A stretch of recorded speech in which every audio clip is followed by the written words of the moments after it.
చదువుదాం. పరిశుద్ధ గ్రంథంలో నుండి ఎస్తేరు గ్రంథం 4వ అధ్యాయం 11 నుంచి 16 వచనాలు చదవగా విందాం. చదువుదామా? ఎస్తేరు గ్రంథం 4వ అధ్యాయం 11వ వచనం నుండి 16వ వచనం వరకు చదువుదాం. పిలవబడక పురుషుడే గాని స్త్రీయే గాని రాజు యొక్క అంతఃగృహమునకు ప్రవేశించిన ఎడల బ్రతుకున్నట్లుగా రాజు తన బంగారపు దండమును ఎవరి తట్టు చాపునో వాడు తప్ప ప్రతివాడు సంహరింపబడుచున్న కఠినమైన ఆజ్ఞ కలదని రాజ సేవకులందరికీ అతని సంస్థానములో ఉన్న జనులందరికీ తెలిసే ఉన్నది. నేటికి 30 దినముల నుండి రాజునొద్దకు ప్రవేశించుటకు నేను పిలవబడలేదని దేవునికి మహిమ కలుగునుగాక. ప్రభునందు ప్రియులరా, శోషణ కోటలో ఉన్నటువంటి ఎస్తేరు రాణి తన జాతి వారికి కలిగినటువంటి ఆ మరణకరమైనటువంటి పరిస్థితి ఏదైతే ఉందో, హామాను అనబడినటువంటి ఆ శత్రువు యూదులందరి మీద కూడా కక్షగట్టి, మొర్దెకైని బట్టి కక్షగట్టి ఆ జాతినే నాశనము చేయాలన్నటువంటి ఒక ఆలోచనతో ఒక ఆజ్ఞను తీసుకొని వస్తాడు. ఒక శాసనాన్ని తీసుకొని వచ్చి రాజు చేత దానిని ముద్రింపజేస్తాడు. రాజ శాసనాన్ని మార్చటం అనేది ఎవరి తరము కూడా కాదు. అటువంటి సందర్భంలో మొర్దెకై ఉపవాసం ఉండి ప్రార్థన చేసి గోనెపట్ట కట్టుకొని దేవుని సన్నిధిలో రోధించి తన దత్తత తీసుకున్నటువంటి తన పినతండ్రి కుమార్తె అయినటువంటి ఎస్తేరు దగ్గరికి వెళ్ళి ఎస్తేరుతో మాట్లాడిన తర్వాత ఎస్తేరు అంటది, అయ్యా, నేనైతే రాజు దగ్గరికి వెళ్ళి తన అంతఃగృహములోనికి వెళ్ళి నిన్ను 30 దినములయ్యింది, నాకెంతవరకు కూడా మరలా నాకు పిలుపు రాలేదు. కనుక రాజు పిలవకుండా నేను వెళితే మరణానికి నేను పాత్రురాలను అవుతాను, లేదంటే తన ఆగ్రహానికి నేను పాత్రురాలను అవుతాను. కనుక రాజ ఆజ్ఞ లేనిదే రాజ సముఖములో ప్రవేశించటం అనేది కుదరని పని. కనుక ఇప్పుడు నేను ఎలా వెళ్ళాలి అన్నటువంటి మాటను చెప్తా ఉంటుంటే అక్కడ అంటది కదా, వారు ఎస్తేరు యొక్క మాటలు మొర్దెకైకి తెలపగా మొర్దెకై ఎస్తేరుతో ఇట్లు ప్రత్యుత్తరం ఇచ్చి, రాజనగరులో ఉన్నంత మాత్రము చేత యూదులందరికంటే నీవు తప్పించుకుందువని నీ మనస్సులో తలంచుకొనవద్దు. దేవునికి స్తోత్రం కలుగును గాక. మొర్దెకై మాటలు విన్న తర్వాత మొర్దెకై అంటా ఉన్నాడు, ఈనాడు మేము యూదులం అందరం నశించిపోతాం. ఆమె అన్నది, ఒకవేళ నేను ఆజ్ఞ లేకుండా రాజ అంతర్గృహములోనికి ఒకవేళ నేను ప్రవేశిస్తే ఆగ్రహానికి నేను గురైపోతానయ్యా, ఎలా వెళ్ళగలను అని చెప్తా ఉంటుంటే మొర్దెకై అంటా ఉన్నాడు, ఎస్తేరు, ఒకవేళ ఈనాడు యూదులందరూ నాశనం అయిపోవచ్చు, కానీ దేవుడు నీకు ఇచ్చినటువంటి అధికారాన్ని నీవు వినియోగించకపోతే ఏమవుతుందో తెలుసా? ఒకానొక సందర్భంలో నీవు కూడా నాశనం అయిపోతావని తలంచు. అక్కడ ఏమన్నాడు చూడండి, నీవు తప్పించుకుందువని నీ మనస్సులో నీవు తలంచుకోవద్దు. నీవు యూదురాలువే, దేవుడు నీకు అధికారం ఇచ్చాడు, దేవుడు నీకు ఒక ఉన్నతమైన కృపనిచ్చాడు, దేవుడు నిన్ను హెచ్చించాడు, గణపరిచాడు. దేని కొరకో తెలుసా? నిన్ను నువ్వు గణపరుచుకోవడానికి కాదు, నిన్ను నువ్వు హెచ్చించుకోవడానికి కాదు, వాటిలో నువ్వు మునిగి తేలిపోయి నువ్వు మైమరిచిపోవటానికి కాదు. దేవుడు నీకు ఇచ్చినటువంటి ఉద్యోగమైన, దేవుడు నీకు ఇచ్చినటువంటి ఒక ఉన్నతమైన అధికారమైన, దేవుడు నీకు ఇచ్చినటువంటి ఏదైనా సరే దేని కొరకో తెలుసా? ఆయన చిత్తాన్ని చేయటం కొరకు, నలుగురికి ఉపయోగకరంగా ఉండటం కొరకు. ఈనాడు చాలామంది కలెక్టర్స్ దేవుని పిల్లలు ఉన్నారు, రాష్ట్రాన్ని పరిపాలించినటువంటి ముఖ్యమంత్రులు ఉన్నారు, అనేక మంది ఉన్నారు, దేశ ప్రధానులు కూడా ఉన్నారు. దేవుని పిల్లలు ఒక మంచి ఉన్నతమైనటువంటి స్థితిలో అనేకులు పోషించేటట్టుగా దేవుడు కొద్ది మందిని చేశాడు. దేని కొరకు తెలుసా? వారిని వారు పోషించుకోవటం కొరకు కాదు. ఇది ఆత్మీయంగా మనం అర్థం చేసుకోవాలి. నేను కష్టపడి చదివాను కాబట్టి నాకు ఉద్యోగం వచ్చిందండి, నేను కష్టపడి పని చేస్తున్నాను కాబట్టి వ్యాపారం దీవించబడిందండి, నేను కష్టపడి పని చేస్తున్నాను కాబట్టి పనిలో రాణించగలుగుతున్నానండి, సంపాదించుకోగలుగుతున్నానండి, ఎవరో నాకు చేయడం ఏంటి, ఎవరికో నేను ఉపయోగపడడం ఏంటి అని అనుకోలేదు, అని అనుకోకూడదు. ఒకవేళ అలాగ అనుకున్నావంటే నీవు గర్విస్తున్నటువంటి విషయమే అది. నీ టాలెంట్ని బట్టో, నీకున్నటువంటి పలుకుబడిని బట్టో, నీకున్నటువంటి దేనిని బట్టి కూడా దేవుడు నీకు ఉన్నత స్థితిలో పెట్టలేదు. దేవుడు నిన్ను ఒకవేళ డాక్టర్గా చేశాడు అనుకో, దేవుని పిల్లలకి నువ్వేం చేయాలా? ఫ్రీ ట్రీట్మెంట్ ఇవ్వాలా. నేను అదే చెప్తాను. క్రైస్తవ ఒకవేళ డాక్టర్లో ఉంటే దేవుని పిల్లలకి ఏం చేయాలా? ఫ్రీ ట్రీట్మెంట్ చేయాలా వారి దగ్గరికి వెళ్ళేటప్పుడు. లేదంటే ఒక కలెక్టర్ అధికారిగా ఉన్నాడు అనుకోండి, ఒక ఎంఆర్ఓ అధికారిగా ఉన్నాడు అనుకోండి, దేశ ప్రధాని ఉన్నాడు అనుకోండి, లేదా ఇంకేదో ఉన్నతమైన స్థితిలో ఉన్నటువంటి వారే ఉన్నారనుకోండి, వారు ఏం చేయాలి? వారి దేని కొరకు దేవుడు అధికారం ఇచ్చాడు? వారిని గణపరచటానిక? తన పిల్లలకు మేలు చేయుట కొరకు దేవుడు కొద్ది మందిని హెచ్చిస్తాడు. అది మనం తెలుసుకోవాలా. దేవుడు మనకు ఉద్యోగం ఇచ్చాడంటే, దేవుడు మనకి వ్యాపారంలో అభివృద్ధి పరుస్తూ ఉన్నాడంటే, దేవుడు మనకి అన్ని విధాలుగా సంరక్షిస్తున్నాడు, పోషిస్తున్నాడు. కారణం ఏంటి? నిన్ను నువ్వు కాపాడుకోవడానికి కాదు. ధనవంతుడు కూడా అలాగే అనుకున్నాడంట. బాగా ధాన్యం అంతా కూడబెట్టుకొని కొట్ల నిండా నింపుకొని, నా ప్రాణమా ఎంజాయ్ చేయి, తిను, తాగు, సుఖించని తనను గురించి తాను అడుగుతా ఉంటుండే దేవుడు అన్నాడు, ఈ రాత్రి నీ ప్రాణం అడిగితే ఇవన్నీ ఎవరవుతాయి అన్నాడు. ఈ రాత్రి నీ ప్రాణాన్ని అడిగితే ఇవన్నీ ఎవరవుతాయి. ఈనాడు ఆ జ్ఞానం మనకు కావాలి. అందుకే మనకిచ్చినటువంటి నాకున్న బలము, నాకున్న ధనము, నాకున్న ఘనము, ఇవన్నీ కూడా ఎవరి కొరకు? నీ పనిలోనే వినియోగిస్తా, పనిలోనే ఖర్చయిపోతా, నీ కోసం జీవిస్తానయ్యా. మనకిచ్చినటువంటి బలము కానీ, మనకిచ్చిన ధనము కానీ, మనకిచ్చిన యవ్వనము కానీ, మనకిచ్చినది ఏదైనా సరే అది దేవుని కొరకు వాడేదిగా ఉండాలి. హల్లెలూయా బాగా చెప్తాం, కానీ అది జీవితంలో అభ్యాసం ఉండదు. సమర్పణ అనేది లేకుండా మనం ఏది చేయలేం. సమర్పణ లేకపోతే వ్యర్థం. ప్రస్తుత దినాల్లో దేవుని రాకడ సమీపంగా ఉంది. భూకంపాలు కలుగుతూ ఉన్నాయి. సునామీ సూచనలు కూడా మళ్ళా ఉన్నాయని యూట్యూబ్లో చూపిస్తూ ఉన్నారు. కొన్ని దేశాలు ఇప్పుడు అతలాకుతలం అవుతూ ఉన్నాయి. పరిస్థితులు తారుమారు అవుతూ ఉన్నాయి. అనేక ప్రాంతాల్లో అనేక రకాలైనటువంటి పరిస్థితులు నెలకొంటూ ఉన్నాయి. ప్రస్తుత దినాల్లో మనం చూస్తూ ఉన్నాం. దేవుని కొరకు హతసాక్షులుగా మారేవారిని కూడా దేవుడు లేపుతా ఉన్నాడు.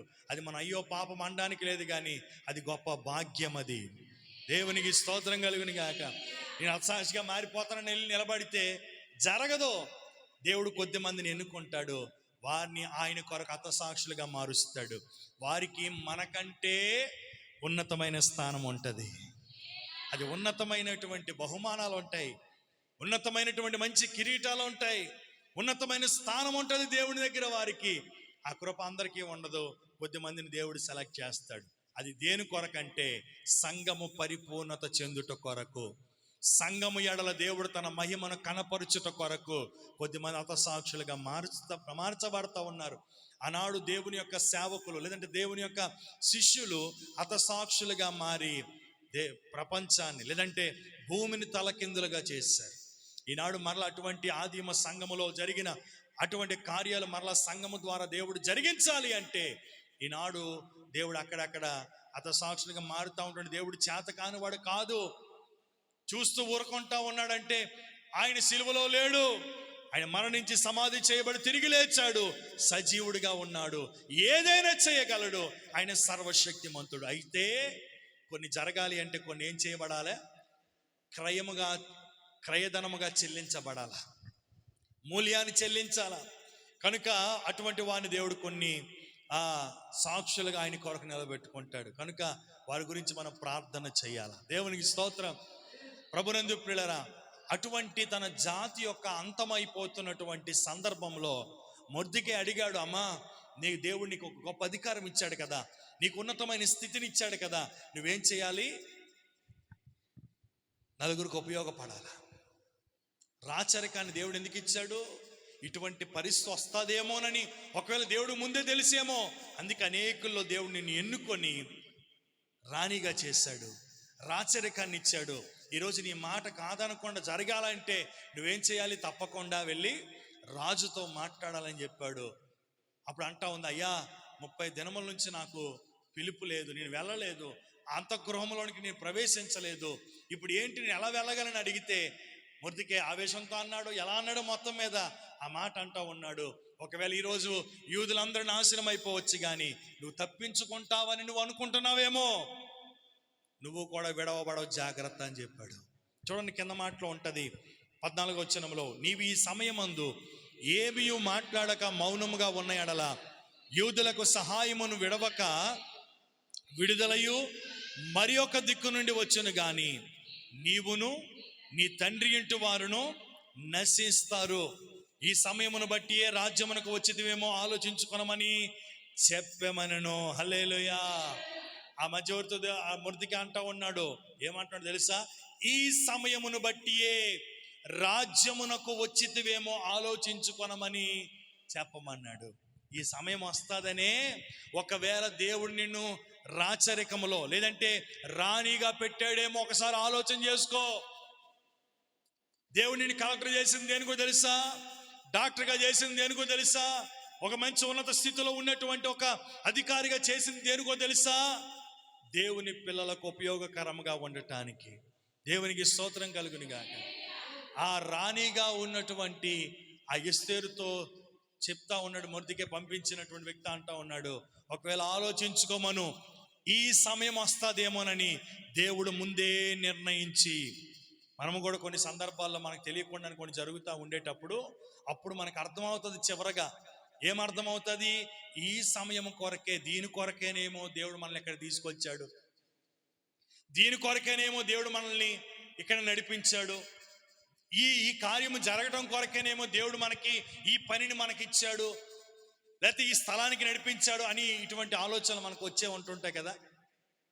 కొన్ని సందర్భాలు మనకు వస్తాయి, మనకు అనుకోకుండానే మనకు తెలియకుండానే కొన్ని మనం చేస్తాం, కానీ చివరికి దేవుడు దాన్ని బయలుపరుస్తాడు. దీని కొరకేనేమో ఒకవేళ ఇక్కడికి మనం వచ్చాం అని అనిపిస్తాడు మన ద్వారా. దేవునికి స్తోత్రం కలుగును గాక. హల్లెలూయా. అందుకని ఎస్తేరుతో దేవుడు అన్నాడు, మొర్దెకై అన్నాడు, ఏమన్నాడు? పంపించిన వ్యక్తితో చెప్పమన్నాడు. ఏమని చెప్పమన్నాడంటే, ఈ సమయమును కొరకే నిన్ను ఒకవేళ ఈ రాజ్యంలో పెట్టాడేమో ఆలోచన చేసుకో, ఉపయోగకరంగా ఉండు. అంతేగాని నీవు సద్వినియోగం చేసుకోకుండా, నువ్వు నీకు ఇచ్చినటువంటి అధికారాన్ని వినియోగించుకోకుండా నువ్వు ఉంటే నువ్వు ఏదో గొప్పవాడివి అయిపోతావు, గొప్పదానివి అయిపోతావు అనుకుంటావేమో, కానీ నువ్వు కూడా విడవబడవు, జాగ్రత్త అని హెచ్చరించాడు. అప్పుడు అంటుంది చూడండి, అప్పుడు ఎస్తేరు మొర్దెకైతో మరలా ఇట్లనెను, నీవు పోయి శోషణ నందు కనబడని యూదులందరినీ సమాజ మందిరమునకు సమకూర్చి నా నిమిత్తము ఉపవాసం ఉండి 3 దినములు అన్నపానములు చేయకుండా ఉండండి.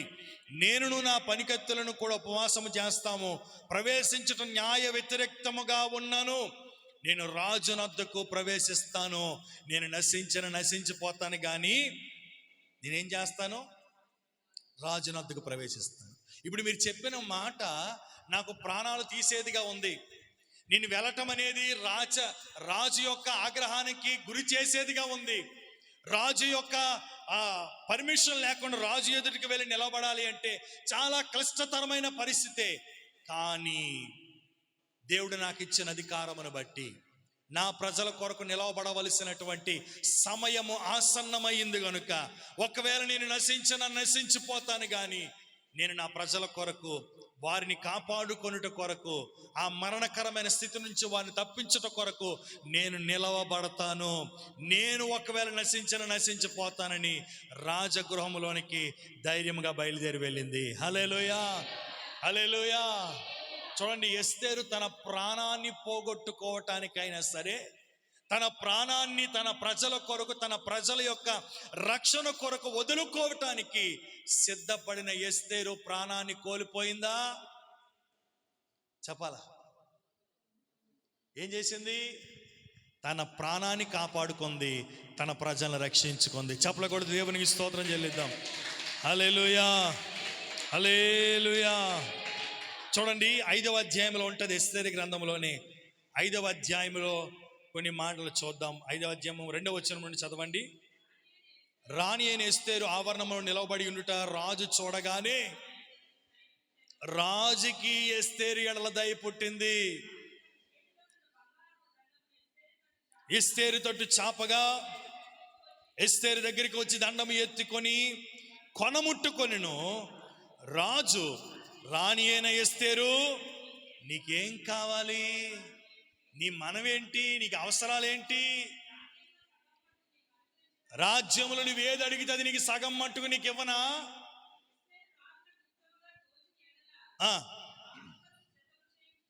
సిద్ధము చేయించిన విందునకు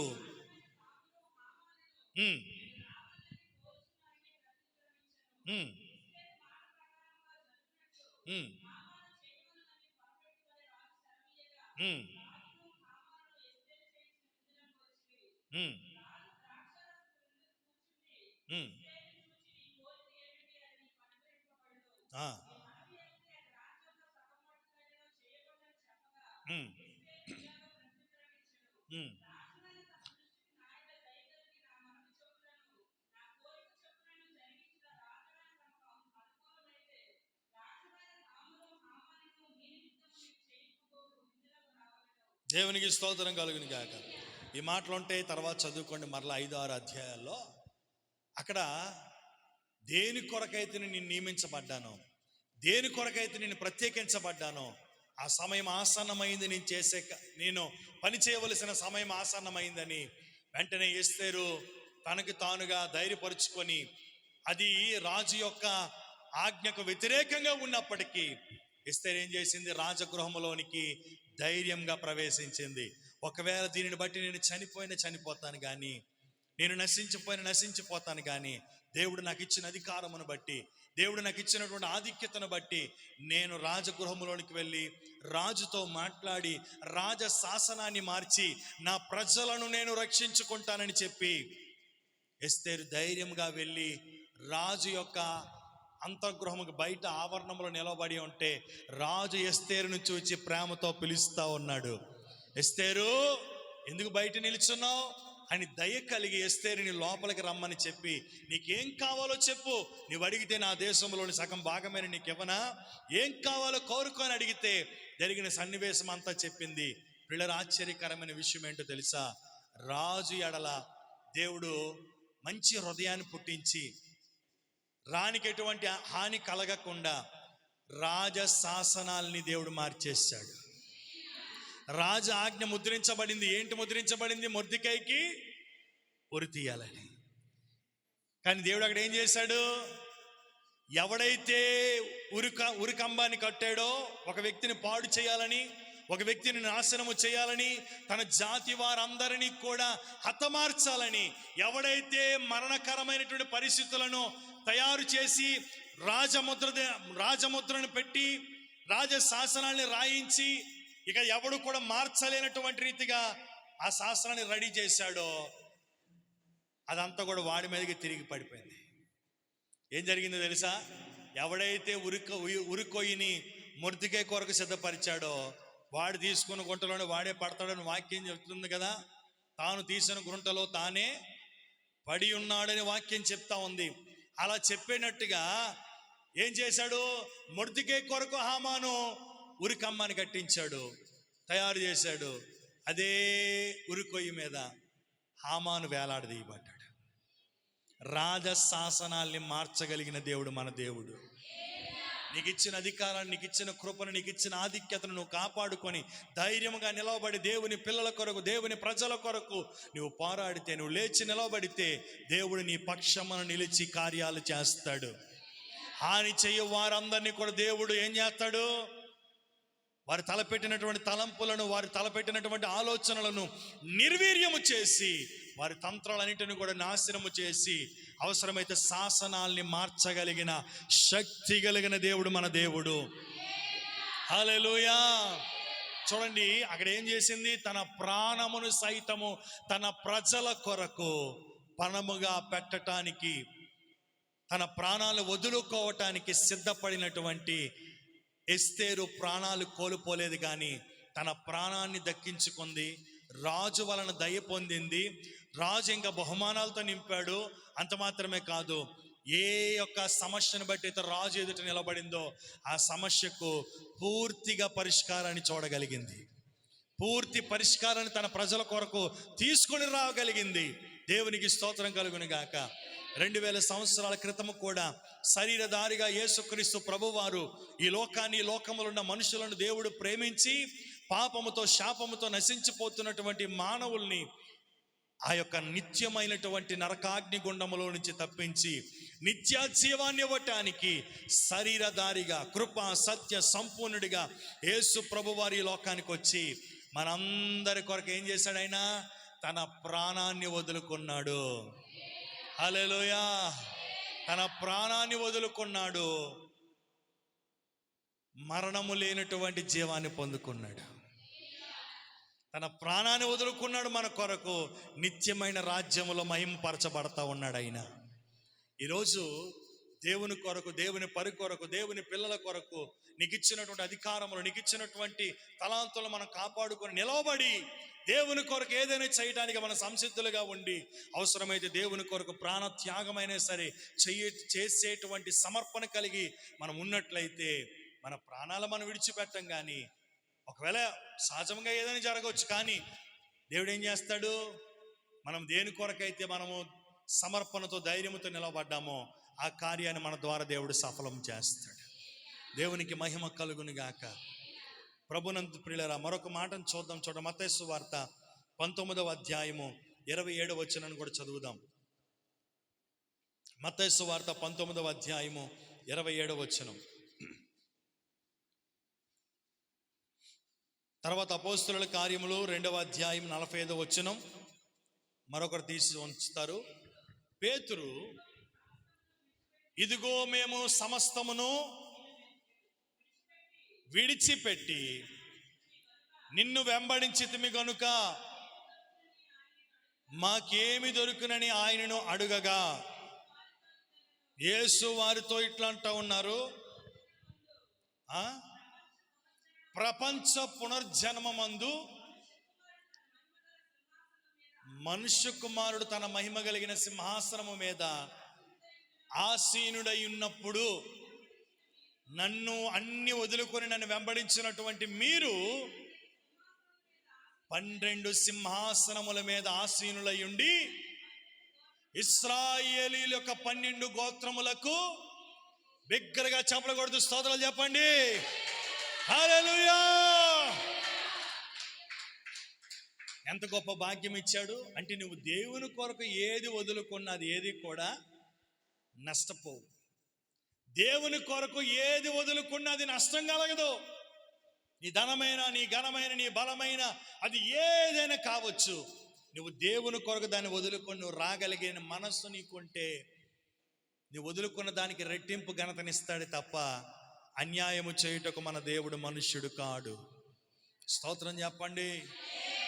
చెప్తా ఉండాలి, అది కూడా చెప్పాల్సిన పని లేదు. దేవునికి స్తోత్రం. ఆ మాట మీ హృదయం తాకినప్పుడు దేవుని స్తుతించాలా. ప్రభునందు ప్రియులారా, అక్కడ మనం ఆ మాటను మనం గమనిస్తే చేపలు పట్టుకుంటున్నటువంటి జాలర్లుగా ఉన్నటువంటి కొంతమంది శిష్యుల దగ్గరికి వెళ్ళేటప్పుడు దేవుడు అంటా ఉన్నాడు, మీ వలలు విడిచిపెట్టి నన్ను వెంబడించండి అని చెప్తే, మా జీవన సంబంధమైనటువంటి వలలు, మాకు కూడు పెట్టే వలలయ్యా, మమ్మల్ని సంరక్షించుకోవడానికి ఉన్నటువంటి వలలువి, వీటిని పట్టుకొని వెళ్ళి మేము చేపలు పట్టుకొని వస్తేనే మేమేం చేయగలుగుతాం? మమ్మల్ని మేము పోషించుకోగలుగుతాం, మా కుటుంబాలు మేము పోషించుకోగలుగుతాం. దానిని విడిచిపెట్టి రమ్మంటే మేము ఎలా రాగలుగుతాం అని అడిగితే ప్రభు అంటా ఉన్నారు, ఒకవేళ శిష్యులు అంటా ఉన్నారు, ఒకవేళ మేము వాటిని విడిచిపెట్టుకొని వస్తే మాకేంటి లాభం కదా? ఇవే కదా అడుగుతాం. మనకి ఉన్నటువంటి ఆలోచన అదే కదా. ఒకళ్ళు ఈరోజు వదిలిపెట్టుకొని వచ్చామంటే మాకేంటంటే లాభం, మాకేంటంటే మాకు శిష్యులు కూడా అలాగే అడిగారు, మాకేంటయ్యా లాభం అడిగితే, ప్రభు మీరు వలలు విడిచిపెట్టారు కనుక మీరు ఇక బోట్లలో వెళ్ళరు, మీకు మంచి షిప్పులు ఇస్తానని చెప్పలేదు. మీకు అర్థమైందా? వాళ్ళు జాలర్లు బోట్లలోని తెప్పలు వాటిని నడిపించుకొని ప్రాణములు సైతము కూడా త్యాగం చేస్తూ పనముగా పెట్టి ఆ యొక్క ఎండకి, వానకి, తుఫాన్లకి ఎటువంటి భయం లేకుండా వెళ్తున్నటువంటి సందర్భాలు కదా అవి. ప్రభు వాటిని విడిచిపెట్టి రండి, నన్ను వెంబడించండి, మీకు ఎండకి ఎండకుండా, వానికి తడకుండా, తుఫానికి భయపడకుండా మీకు మంచి షిప్పులు ఇస్తానని దేవుడు చెప్పలేదు. ఒకవేళ చెప్తే అది భూ సంబంధమైంది, అది శాశ్వతము కానటువంటిది. కానీ దేవుడు ఎటువంటి భాగ్యాన్ని ఇచ్చాడు తెలుసా? దేవుని కొరకు తన జీవనాన్ని, దేవుని కొరకు తమ సమస్తమును విడిచిపెట్టి వదులుకొని క్రీస్తుని వెంబడించినటువంటి శిష్యులకి దేవుడిచ్చిన గొప్ప భాగ్యం ఏంటో తెలుసా? ఆ మహిమా సింహాసనము దగ్గర వారికి కూడా సింహాసనాలు ఉంటాయి. స్తోత్రం చెప్పరే. ఆ యేసుతో పాటు వారు కూడా ఏం చేస్తారంటే ఇశ్రాయేలీయుల యొక్క 12 గోత్రములకు వారు తీర్పు తీరుస్తారు. హల్లెలూయా. అది సామాన్యమైనటువంటి మాట కాదది. అది ఊరకనే చెప్పేటువంటి మాట కాదది. అది ఎంతో ఉన్నతమైనటువంటి అనుభవం. అది నేను అనుకుంటాను అది దేవుడు ఎందుకొరకు మన కొరకు రాయించాడు తెలుసా? మనలను సమర్పణలోనికి నడిపించటానికి. ఈ లోక సంబంధమైనటువంటి మనం దేనిని వదులుకున్నా అది ఎక్కువేమి కాదు, పర సంబంధమైన దానితో పోలిస్తే ఎక్కువేమి కాదు. ఎంత గొప్ప భాగ్యం అండి. నిజంగా వారు అడిగి తెలుసుకున్నారు, ప్రభువా ఒకవేళ మేము ఈ భూ సంబంధమైనటువంటి వాటిని, మాకు కలిగినటువంటి వాటిని ఒకవేళ మేము విడిచిపెడితే మాకేంటి లాభం, మాకేం కలుగుతుందంటే, ఇదిగో మహిమా సింహాసనం ముందు నేను కూర్చుంటాను, నాతో పాటు మీరు కూడా సింహాసనాల్లో కూర్చుంటారు, నేను తీర్పు తీరుస్తాను, నాతో పాటు మీరు 12 గోత్రాలకి. మ్యాన్ ప్రైజ్ ద లార్డ్. ఎంత గొప్ప భాగ్యం అండి అది. అటువంటి సమర్పణ, అటువంటి త్యాగం క్రీస్తు కొరకు వదులుకోవాలి. ఈనాడు ఎప్పుడు మనుషులు సమర్పణలోకి వస్తారో తెలుసా? వెను వెంటనే ఉగ్రతైన దీవెనైన వచ్చేటప్పుడు. ఉగ్రతైన వెను వెంటనే రావాలి, దీవెనలైన హీలింగ్స్ అయినా వెను వెంటనే జరగాలి. ఇన్స్టెంట్ హీలింగ్ జరగాల. దేవునికి స్తోత్రం కలుగును గాక. కుంటివాడు దిగ్గున లేచి నడిచినట్టుగా ఇన్స్టెంట్ హీలింగ్ జరగాల. అంత మాత్రమే కాదు, అననీయ సప్ఫీరాలు టక్మని పడి దేవుని ఉగ్రతలో ఎప్పుడైతే పడి చచ్చారో తెలుసు కదా. అలా అవిధేయతగా ఉండేటప్పుడు, వేషధారణ చేసేటప్పుడు, దేవుని భయం లేకుండా ప్రవర్తించేటప్పుడు అటువంటి కార్యాలు జరిగితే అప్పుడు ఉంటుంది సమర్పణలోకి ఎంతమంది వస్తారో ఎంతమంది తుల్లిపోతారో. దేవునికి మహిమ కలుగునుగా. హల్లెలూయా. ప్రభునందు ప్రియులారా, అలా జరగకే ఎప్పుడో వస్తాడు యేసయ్య. ఏదో నేను అనుకుంటాను, చాలా మందిని చూసేటప్పుడు, చాలా మందిని దేవుని పిల్లల్ని చూసేటప్పుడు నాకు అనిపిస్తుంది, వారి నిర్లక్ష్యాన్ని బట్టి, వారి అవిధేయతను బట్టి, వారు లోబడలేని జీవితాన్ని బట్టి నాకు అనిపిస్తూ ఉంటుంటుంది. దేవుడు వస్తాడని చెప్పి కొన్ని వేల సంవత్సరాలు బట్టి చెప్తా ఉన్నాడు. మన తాతలు విన్నారు, మన ముత్తాతలు విన్నారు, మన తండ్రులు విన్నారు, ఇప్పుడు మనం వింటున్నాం. ఆయన ఇంకా రాలేదు కదా, ఏం జరిగినా చెల్లిపోతుంది కదా, ఎలా ఉన్నా నేను నడిచిపోతున్నాం కదా, పర్లేదు అనుకుంటున్నాడేమో. ఒక నిజంగా ఆ దినాల్లో జరిగినటువంటి కార్యాలు జరిగితే ఆనాడు సంఘమును చూచిన వారికి ఏం కలిగిందంట? సమాజానికి భయము కలిగింది. హల్లెలూయా. అటువంటి భయము కలగాలి అంటే దేవుని కార్యాలు త్వరితముగా ఈ దినాల్లో జరుగునుగాక. జరగాలని ప్రార్థన చేయాలి.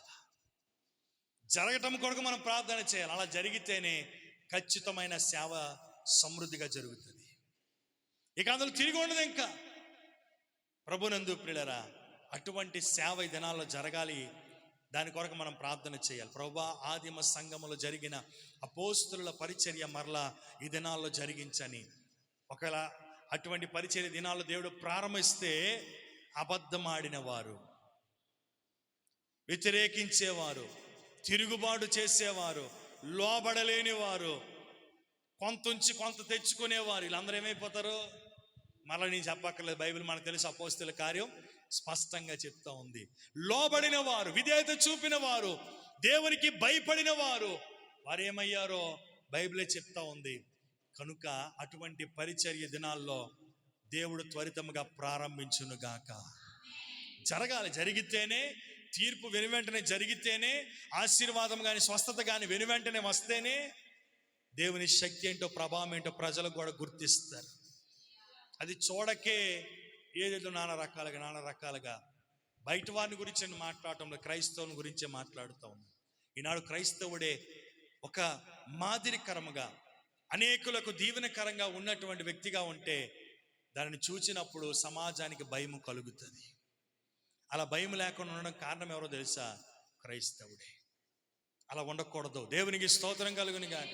క్రైస్తవుడు దేవుడు ఏమని చెప్పాడంటే ఒక మాదిరికరంగా ఉండాలి. ప్రత్యేకమైన రీతులుగా ఉండాలి, ప్రత్యేకమైన వారిగా మనం జీవించాలి. అలా ఉండేటప్పుడే సమాజానికి భయము కలుగుతుంది మన జీవితాలను బట్టి. దేవునికి స్తోత్రం, హల్లెలూయా.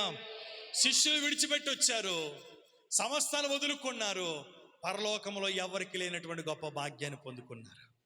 యేసుతో పాటు కూర్చొని 12 గోత్రాల వారికి తీర్పు తీర్చే గొప్ప కృప. హల్లెలూయా. చూడండి, అపోస్తలుల కార్యం 2వ అధ్యాయం 45వ వచనం, 4వ అధ్యాయం 34వ వచనాన్ని చదువుదాం. ఇదియుగాక వారు తమ చర స్థిరాసులను అమ్ముకొని అందరికీ వారి వారి అక్కర కొలది పంచిపెట్టారు. మరియు వారు ఏక మనస్కులై ప్రతి దినములు దేవాలయం, చాలా 4:34 కూడా అపోస్తలుల కార్యమే 4:34. భూములైనను ఇండ్లనైనను కలిగిన వారందరూ వాటిని అమ్మిన వాటిని వెల తెచ్చి అపోస్తలుల పాదము యొద్ద పెట్టుచు వచ్చారంట. హల్లెలూయా. అపోస్తలుల యొక్క పాదముల యొద్ద పెట్టుచు వచ్చారు. దేనిని? కానుకలు కాదు, చూడండి, దశంభాగాలు కాదు, ఇంకా వేరే వేరే కృతజ్ఞత కానుకలు ఇవి కాదు. పొలాన్ని అమ్మాడంట, భూముల్ని అమ్మాడంట. అమ్మి ఏం చేశాడు? వాటిని వెల తీసుకొని వచ్చి అపోస్తలుల పాదముల దగ్గర, అయ్యా ఇది క్రీస్తు పని కొరకు వాడండి, అయ్యా ఇది దేవుని రాజ్యమును కట్టుట కొరకు దీనిని వాడండి. పేతురు, యోహాను మీరు బాగా తిరగండి అని చెప్పేసి ఇవ్వలేదు. దేని కొరకు ఇచ్చాడు? అక్కడ ఉన్నవారికి అటువంటి సమర్పణ, ఆదిమ సంఘములో ఉన్నవారికి ఉన్నటువంటి సమర్పణ ఎంత గొప్పది. వారి చర స్థిరాసులను అమ్మి వాటి వెల తెచ్చి అపోస్తలుల దగ్గర పెట్టారంట. దేవునికి స్తోత్రం. ఈరోజు కానుక ఇవ్వటమే చాలా గొప్ప కదా. ఇంకా అనేక దగ్గర చూస్తూ ఉంటాండి, ఇంకా టింగ్ మంటనే. మనకు కాదులేండి, మనది అరికట్టబడింది, ఆ పాపం అరికట్టబడింది. కానీ ఇంకా కొన్ని సంఘాలకు వెళ్ళి చూస్తుండేటప్పుడు చాలా బాధ అనిపిస్తుంది. నేను ఒకటే మాట చెప్తాను, దేవుణ్ణి భేదవాడుగా చూడొద్దు, దేవుని అడుక్కునేవాడిగా చూడదు. ఒంటేవో లేకపోతే అవమానపరచొద్దు, దేవుని అవమానపరచొద్దు. నీకు కలిగిన దానిలో సమృద్ధిగా దేవునికి ఇవ్వటానికి వెనకంజ వేయొద్దు. అలా ఇచ్చేటప్పుడు నువ్వు సమృద్ధిగా విత్తితే నువ్వు సమృద్ధిగా కోస్తావని మాట ఊరకనే కాదది. నువ్వు సమృద్ధిగా విత్తితే సమృద్ధిగా పంట కోస్తావని దేవుడు అనేక మాటలు చెప్పినప్పుడు, అనేక వాగ్దానాలు ఇచ్చినప్పుడు, ఆ వాగ్దానాలు నీ జీవితంలో నెరవేర్చబడితే మరి ఈ మాట ఎందుకు నెరవేర్చబడదు? నెరవేర్చబడదా? మరి అక్కడున్న విశ్వాసం ఇక్కడికి వచ్చేటప్పటికి ఎందుకు ఉండదు? ఇవ్వాలి కనుక. సీక్రెట్ ఒకటే, ఇవ్వటంలోనే ఆశీర్వాదం ఉంది. ఎలాగంటే నీ కలిగిన దానిలో దేవునికి సమృద్ధిగా, ఉత్సాహంగా, సనుగు కొనక దేవునికి ఇచ్చి చూడు. తప్పక ఇందులో సోదరు చెప్పినట్టుగా ఆకాశ వాకిండ్లను విప్పుతాడు. ఎప్పుడు? దేవునికి ఇచ్చి అప్పుడు అడిగినప్పుడు. ఆయన అడిగే అధికారం మనకు ఉంటుంది. నువ్వు స్టేట్ బ్యాంకులో డబ్బులు దాచుకుని యూనియన్ బ్యాంక్కి వెళ్ళి గొడవాడితే మామూలుగా ఉండదు. మరి నువ్వు ఎక్కడ దాచుకున్నావు అక్కడికి వెళ్ళి అడగాల. అలాగే నువ్వు ఏసైకి ఇచ్చి చూడు, అప్పుడు అడుగు ఆయన్ని. అప్పుడు అడగమంటున్నాడు. నన్ను అప్పుడు శోధించి అడుగుతా ఉన్నాడు. ఇవ్వకుండా నువ్వు శోధించి ఆర్థిక బాధలను, బాగా కష్టాలను అన్నీ నీవే చూచుకుంటావు. నువ్వెన్ని పాటలు పాడినా, నువ్వు ఎన్ని రకాలుగా నువ్వు ప్రయత్నాలు చేసినా, ఒరే నీది ఏదైనా నా దగ్గర ఉంటాయి కదా, నీకు ఇవ్వగలను, ఏముందిరా. కొన్నిసార్లు దేవుడు కనికర సంపన్నుడు కనుక మనం ఇవ్వకపోయినా మనల్ని ఇచ్చి పోషిస్తూ ఉన్నాడు ఆయన. ఈరోజు నీకు ఇచ్చే మనసు లేదు. చాలామంది వేలు లెక్కపెట్టి చెప్పొచ్చు, కానుకలు ఇచ్చే విషయంలో, దశంభాగం ఇచ్చే విషయంలో, కృతజ్ఞత అర్పణలు. సాక్ష్యమే చెప్తాం, నన్ను బండి మీద వెళ్తున్నానండి, సర్రమని బండి వచ్చేసిందండి, వెంటనే ఎలా బ్రేకులు పట్టాయి తెలియదండి. అది కృతజ్ఞత భావంగా చెప్పి దేవునికే కృతజ్ఞతాస్తుతులు చెల్లిస్తున్నాం, స్తోత్రం అని చెప్పి అప్పుడు ఏం చేయాలా? కృతజ్ఞత కానుక దేవునికి స్తోత్రం కలుగుని కదా. అంటే వ్యక్తపరచాలి కదా, ఏదో ఒక రీతిగా దేవునికి థ్యాంక్స్ అని చెప్పాలి కదా.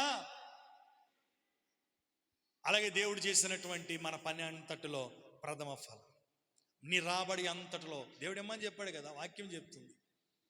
అలా ఇచ్చి నన్ను పరిశోధిస్తే అప్పుడు శోధించమన్నాడు. నన్ను అప్పుడు శోధించు, అడుగు. ఏదైనా ఇస్తేనే కదా మనం అడగలుగుతాం. ఇవ్వకుండా మనం ఏం అడగగలుగుతాం, ఏం పొందుకోగలుగుతాం? నేను నిశ్చయంగా చెప్తా ఉన్నాను, అలా ఇచ్చి నువ్వు అడిగితే చివరి క్షణములోనైనా దేవుడు నీ జీవితంలో అద్భుతం చేసేస్తాడు. ఆకలితో ఉండనివ్వడు, దప్పిక రానివ్వడు, వస్త్రహీనుడిగా ఉండనివ్వడు. ఏదో ఒక దిక్కు, ఇందాక చెప్పాం కదా, మొర్దికి ఏం చెప్పాడు? నలుదిక్కుల నుంచి ఏదో దిక్కు నుంచి దేవుడు నాకు సహాయాన్ని, మ్యాన్ ప్రైజ్ ది లార్డ్, ఏదో ఒక దిక్కు నుండి సహాయం చేస్తాడు కానీ విడిచిపెట్టడు. ప్రభునందు పిల్లరా, ఈరోజు దేనినైనా దేవుని కొరకు వదులుకునే సమర్పణ మనకు కావాలి. అలా దేవుని కొరకు మనం వదులుకునే వారిగా మనం ఉంటే ఉన్నతమైనటువంటి వాటిని మనం పొందుకుంటాం, శాశ్వతమైనటువంటి ఈవులను మనం పొందుకుంటాం. దేవునికి మహిమ కలుగును గాక. హల్లెలూయా. ఇక్కడ చూసినట్లయితే ఆదిమ సంఘములో ఉన్నటువంటి విశ్వాసులు, నేను ఇప్పుడు చెప్పగలను, ఇప్పుడున్నటువంటి క్రైస్తవుల వంటి వారు కారు. వారు సమర్పణ కలిగిన వారు, దేవుని కొరకు తమ ఆస్తులనే కాదు తమ ప్రాణములను సైతము పణముగా పెట్టగలిగినటువంటి ఉన్నతమైన అనుభవాన్ని కలిగిన వారు. ఈరోజు ఇప్పుడు చేస్తున్న భక్తి పెద్ద గొప్పతనం ఏం కాదు. ఇప్పుడు అంత కక్షలే, క్రోధాలే, ఒకరంటే ఒకడు పడపోవడమే. ఈరోజు నువ్వు పరిశుద్ధాత్మను పొందుకోకపోవడానికి కారణం ఏంటో తెలుసా? నీలో ఇంకా అవిధేయత ఉంది, నీలో లోబడిన తనం ఉంది, నీలో దేవునికి ఇష్టం లేని కార్యాలు ఉన్నాయి. అవి లేకపోవడాన్ని బట్టి ఆయన నీలో క్రియ చేయలేకపోతున్నాడు, నీ దగ్గరికి రాలేకపోతున్నాడు, నీలో నివాసం ఉన్న దేవుడు తను తాను వ్యక్తపరుచుకోలేకపోతున్నాడు. కారణం ఏంటో తెలుసా? నీ క్రియలే. ఆనాడు వారందరూ పరిశుద్ధాత్మ చేత నింపబడి సమర్పణలోకి నడిపించబడి ఒకే మనస్సు ఉందంట. వారందరూ ఒకే మనస్సు ఉందంట. దైవజనులు బయటికి వెళితే, దేవుని సువార్తను ప్రకటించడానికి వెళితే అద్భుతాలు, ఆశ్చర్య కార్యాలు, సూచక క్రియలు జరుగుతూ ఉన్నాయి. ఎలా జరిగాయండి? పేతురు, యోహాను వీరందరూ కూడా బయటికి వెళ్ళి దేవుని పరిచర్య కొరకు వెళ్తూ ఉంటుంటే సంఘము కూడి ప్రార్థన చేసే అనుభవం. ఈరోజు బయటికి వెళ్ళినప్పుడు సంఘంలో, అయ్యా పలానా స్థలానికి వెళ్తా ఉన్నాం, కొంతమంది చెప్పారు. మొన్న మాకు వచ్చినటువంటి ఒక ఫారినర్, ఆయన ఏం చెప్పాడంటే, ఈరోజు నేను ఇక్కడ మీకు వాక్యాన్ని బోధిస్తున్నాను కదా, ఇక్కడ వాక్యాన్ని చెప్తా ఉన్నాను, నా వెనకాతల చాలా మంది ప్రార్థన చేస్తూ ఉన్నారు. ఎంత గొప్ప సాక్ష్యం అది! ఎంత ధైర్యంగా చెప్పగలిగాడు ఆయన అంటే. ఆ సంఘం ఎలా ఉంది? ఆ సేవకుని కొరకు ప్రార్థన చేసి, అయ్యా ఇదిగో మా సేవకుడు పలానా ప్రాంతానికి వెళ్ళాడయ్యా, అయ్యా ఆ సేవకుని బలపరచండి అయ్యా, వాక్ శక్తిని ఇవ్వండి అయ్యా, అభిషేకంతో నింపండి అయ్యా, దేవా నీ ఉద్దేశించిన ప్రత్యక్షతలను నీ ప్రజలకు చెప్పి ఒక రివైవల్, ఒక ఉజ్జీవాన్ని కలిగించండి అని ప్రార్థన చెయ్యాలా. సేవకుడికి వెళ్ళే స్థలంలో పలానా ప్రాంతానికి వెళ్తా ఉన్నానంటే, పలానా స్థలానికి వెళ్తా ఉన్నానంటే మీకు అనుకూలమైనటువంటి సమయాన్ని పెట్టి, అయితే గృహంలో లేదా మందిరంలో ప్రార్థన చేసే సంఘముగా, ప్రార్థన చేసే అనుభవం కలిగినటువంటి వారిగా ఉంటే ఆ సేవకుడు బలముగా ఎక్కడున్నా వాడబడతాడు. ఆనాడు పేతురు, యోహాన్లు వారు పొందుకున్న అభిషేకము చేత, దేవుని చేత బలంగా వాడబడ్డం ఒక ఎత్తు అయితే, వారు వెళ్తున్న చోటలల్లా ఇంకా దేవుని మహిమను కనపరిచి దేవుని మహిమపరిచే వారిగా ఉన్నారంటే వారి వెనకాతలు ఏముంది? సంఘము యొక్క ప్రార్థన. ఈరోజు అటువంటి ప్రార్థన గుంపులుగా మనం ఉండాలి, ప్రార్థన అనుభవాన్ని కలిగిన వారిగా ఉండాలి. ప్రార్థన వలన సమస్తమును సాధ్యమే. నువ్వు ప్రార్థన పరురాలు అయితే వేరే మనస్సు మనకు ఉండదు. ప్రార్థన ఆత్మచేత నింపబడితే వేరే ఆలోచన మనకు ఉండదు. ఈ కక్షలు, క్రోధాలు, అహంకారాలు, మీరు ఆ స్పిరిచువల్ యొక్క లోతైన అనుభవంలోనికి వెళ్తే ఇవన్నీ కూడా సింపుల్గా తీసిపడేస్తాం. ఏం ఉండదు. ఇంకా ఒకరి మీద ఆయాసం అనేది ఉండదు, ఒకరి మీద కోపం అనేది ఉండదు, ఒకరి మీద అనైక్యత అనేది ఉండదు. ఇవన్నీ వస్తున్నాయంటే కారణం ఏంటో తెలుసా? నువ్వు ఇంకా పై భక్తి చేస్తున్నావు, సరైన మారు మనసు అనుభవం నీకు లేదు. క్లియర్గా చెప్పగలను. అటువంటి ఆత్మీయ లోతుల్లోనికి వెళ్తా ఉంటుంటే నేను దూషించిన వారికి క్షమిస్తావు. క్షమాపణ రేపు ఎవరు చెప్తారో మరి, ఆ మాట ఎవరికి వచ్చిందో చెప్తారు కదా. నిన్ను దూషించిన వారిని గురించి నువ్వు ప్రార్థన చేస్తావు, వాక్యానుసారంగా నడుచుకుంటావు, ఇంకేముండదు. అంత టేక్ ఇట్ ఈజీగా తీసుకుంటాం. ఎందుకు? ఆ ప్రార్థన ఆత్మ కలిగిన వారికి కొన్నంత బలము, ధైర్యం ఉంటుంది. నా దేవుడు నాకు సమకూరుస్తాడులే, నా దేవుడు నాకు సమస్తాన్ని చేయగలుగుతాడులే, వారు చేయకపోతే నాకేంటి, నా దేవుడు ఏ దిక్కునైనా సహాయం చేస్తాడని ధైర్యము, విశ్వాసం ఉంటుంది. ఒక 2 గంటలు మనస్ఫూర్తిగా ప్రార్థన చేసి చూడు, ఒక మనోధైర్యం, ఎక్కడ లేని ధైర్యం వస్తుందండి. అలా చేస్తూ ఎంత ధైర్యంతో నింపబడతావో. ఆ హుందాతనమే వేరేగా ఉంటుంది ప్రార్థనా పరులకి. దేవునికి స్తోత్రం కలుగును గాక. వారు అనుభవించే ప్రసన్నత వేరేగా ఉంటుంది. ఈనాడు ప్రభునందు ప్రియులారా, ఆనాడు సంఘము అటువంటి సమర్పణ, ఎంత సమర్పణ అండి అది. ఊరకిన మాటలతో చెప్పకూడదు. ఆ సంఘానికి మనం చూసి ఒక మాదిరిగా పెట్టుకొని అంతకంటే ఉన్నతమైన అనుభవాలతో మనం నడిపించబడాలి. దేవునికి మహిమ కలుగును గాక. కనుక ప్రభునందు ప్రియులారా, తన ప్రాణాన్ని సైతము దేవుని ప్రజల కొరకు వదులుకోవటానికి సిద్ధపడినటువంటి ఎస్తేరు తన ప్రాణాన్ని కాపాడుకుంది. తన ప్రజల మీద ఉన్నటువంటి రాజ శాసనాన్ని మార్చుకోగలిగింది. స్తోత్రం కలుగును గాక. రెండోది చూస్తే, శిష్యులు సమస్తాన్ని విడిచిపెట్టి, సమస్తాన్ని వదులుకొని దేవుని వెంబడించడమును బట్టి దేవునితో పాటు మహిమా సింహాసనం దగ్గర వారు కూడా 12 సింహాసనం మీద కూర్చొని ఇశ్రాయేలీయులకు తీర్పు తీర్చే గొప్ప ఉన్నతమైన కృపను పొందుకున్నారు. ఇక్కడ ఆదిమ సంఘములో ఉన్నటువంటి విశ్వాసులు కూడా భూ సంబంధమైన వాటిని వదులుకున్నారు. పర సంబంధమైన దీవెనలు వారు పొందుకున్నారు. విస్తారముగా దీవించబడ్డారు. అన్ని విషయాల్లో నేను అనుకుంటాను వాళ్ళు ఖచ్చితంగా పరలోకంలో ఉంటారు. వారి దగ్గరికి వెళ్ళి మనం దేవుని కృపను బట్టి మనం వెళ్తే, ఒకవేళ మనం వెళ్తామా వెళ్ళమా? చూసారు ఎంత డౌట్గా ఉందో. నేనైతే వెళ్తాను. దేవుని స్తోత్రం. మీ విశ్వాసాన్ని బట్టి మీరు ఉండిపోతారేమో. నాకు విశ్వాసం, దేవుని ఎందుకు వెంబడిస్తున్నాను, ముక్కు గుద్దినట్టుగా ఎందుకు మాట్లాడుతున్నాను, ఎవరిని ఎందుకు పొగడను, ఎందుకు దేవుడు చెప్పినట్టు చేయగలుగుతున్నామంటే, నేను మనుషులను సంతోషపెట్టువాడిని అయితే నేను దేవునికి దాసుడను కానేరను. నేను దేవుని సంతోషపెట్టువారిగా ఉండాలి, దేవుని పని చేయవానిగా ఉండాలి, దేవుని రాకడలు ఎత్తబడి ఆయన ఒడిలో కూర్చోవాలి. దేవునికి స్తోత్రం. చూడండి, వారికి సింహాసనం మందు పక్కన కూర్చుండే అధికారం ఇచ్చాడు దేవుడు. వినలేని వారందరూ దేవునికి స్తోత్రం చెప్పండి. అందరూ వింటున్నారా? సమస్తాన్ని వదులుకొని వచ్చినటువంటి శిష్యులకి ఎక్కడ పెట్టాడు దేవుడు? తనతో పాటు 12 సింహాసనాలు వేసి ఆ సింహాసనం మీద కూర్చుండే కృపను ఇచ్చాడు. ఒక గొప్ప విషయం ఏంటో చెప్పాలా? ఇప్పుడు మనకిచ్చినటువంటి కృప ఏంటో తెలుసా? ఇప్పుడు ఈ సమయంలో దేవుడు మనకిచ్చినటువంటి సమయంలో దేవుని కొరకు మనము దేనినైనా వదులుకోగలిగితే, ఈ దేని వదులుకోగలిగితే పళ్ళు కుళ్ళిపోతాయేమో. నిజంగానే కుళ్ళిపోతాయి తెలుసా? నిజంగానే కుళ్ళిపోతాయి. దానినే వదులుకోకపోతే పరలోకాన్ని ఎలా పొందుకుంటాం? జీవన సంబంధమైన వాటిని ఇదేదో క్లాస్ చెప్పేసి రాసేసుకొని క్లాస్, అబ్బా చాలా బాగుందండి ఈరోజు క్లాస్, చాలా బాగుంది సార్, మంచి క్లాస్ చెప్పారు సార్ అని చెప్పటానికి కాదు ఈ సమర్పణ వాక్యాన్ని చెప్పేది. దాని ప్రకారంగా నడుచుకోవటానికి, ఆ ప్రకారంగా మనం దేవుని వాక్యాన్ని గైకొనటానికి. క్లాస్ బాగా చెప్పాము, వాక్యం బాగా చెప్పారు, మీతో అయితే పొగడతలు చెప్పించుకోవడానికి కాదు, అలా చెయ్యాలి. దేవునికి స్తోత్రం. హల్లెలూయా. ఆ సమర్పణలోనికి రావాలి. దేవునికే నువ్వు సమయం ఇవ్వలేనప్పుడు పరలోకానికి వెళ్ళగలుగుతావు? దేవుని కొరకే నీ వదులుకోవలసిన వాటిని వదులుకోలేనప్పుడు నీవు ఏం పొందుకోగలుగుతావు? నీ సమర్పణ శూన్యం.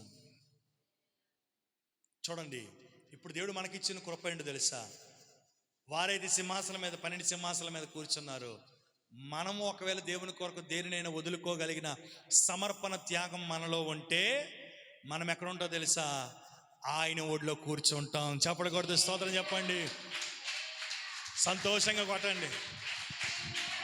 మీ చప్పట్లు చూస్తుంటే రైల్వే స్టేషన్ కొట్టినట్టు ఉంటుంది. అలాగలా కూడా గట్టిగా హల్లెలూయా, హల్లెలూయా. దేవునికి స్తోత్రం కలుగును గాక. ట్రైన్లో వెళ్ళాం కదా, విజయవాడ దాటిన తర్వాత కొంతమంది ఎక్కుతారు భక్తులు, మన సోదరులు. అలాగ ఉండకూడదు. చెప్పట్లు ఎలాగ ఉండాలా? ఉజ్జీవంగా ఉండాలా. ఆ మాట మీకు ఎంతవరకు సంతోషం కలిగించిందో నాకు తెలియదు. కలెక్టర్ పక్కన కూర్చోవడం గొప్ప, కలెక్టర్ ఒళ్ళో కూర్చోవడం గొప్ప అండి. ఏది గొప్ప? నువ్వు పక్కన కూర్చొని కుర్చీలో అలాగ అనుకుంటే, బ్రదర్ కరుణ్ రండి రండి నా ఒళ్ళో కూర్చోవయ్యా అంటే ఎంత గర్వం అండి నాకు, ఎంత పొంగిపోనా నేను. మరి వీళ్ళందరూ పక్కన సింహాసనాల మీద కూర్చుంటారు. నేను జయించి దేవుని కొరకు దేనినైనా వదులుకొని సమర్పణ నాలో ఉంటే, నీలో ఉంటే మనకి దేవుడు ఎక్కడ కూర్చోబెట్టుకుంటాడు తెలుసా? ఆయన ఒడిలో కూర్చోబెట్టుకుంటాడు. హల్లెలూయా. ఎంత మనం గర్వించవలసినటువంటి విషయం అండి అది. ఎంతగా మనం ఆనందించవలసినటువంటి విషయం అది. ఆయన ఒడిలో కూర్చోవడం అంటే అంత సామాన్యమైన విషయం కాదు. ఎవరు పడితే వారు కూర్చోరు. అన్యాయస్తులు, చెప్పాలి, మీరు చెప్పాలి. అన్యాయస్తులు అంటే వినిపించలేదా మీకు? సౌండ్ పెంచితే కానీ వినిపించలేదు. అన్యాయస్తులు, దొంగలు, త్రాగుబోతులు, వ్యభిచారులు, వేషధారులు, మాంత్రికులు, విగ్రహారాధికులు, సమర్పణ కలిగి దేవుని కొరకు దేనినైనా వదులుకొని ఆయన కొరకు వైరాగ్యముతో జీవించిన వారు ఆయనతో పాటు ఆయన ఒడిలో కూర్చోండనిస్తాడు ఆయన. హల్లెలూయా, హల్లెలూయా. ఈరోజు మనం దేని కొరకు బ్రతకాలి? మన గురి ఏమై ఉండాలి? ఆయన ఒడిలో నేను కూర్చోవాలి, ఆయనతో నేను ఉండాలి. ఆయన పక్కన కాదు, ఆయన ఒడిలో కూర్చోవాలి. హల్లెలూయా. మోకరించి ప్రార్థన చేద్దాం ప్రియులారా, మోకరించి ప్రార్థన చేద్దాం. నువ్వు దేవుని కొరకు దేనిని వదులుకోగలుగుతున్నావు?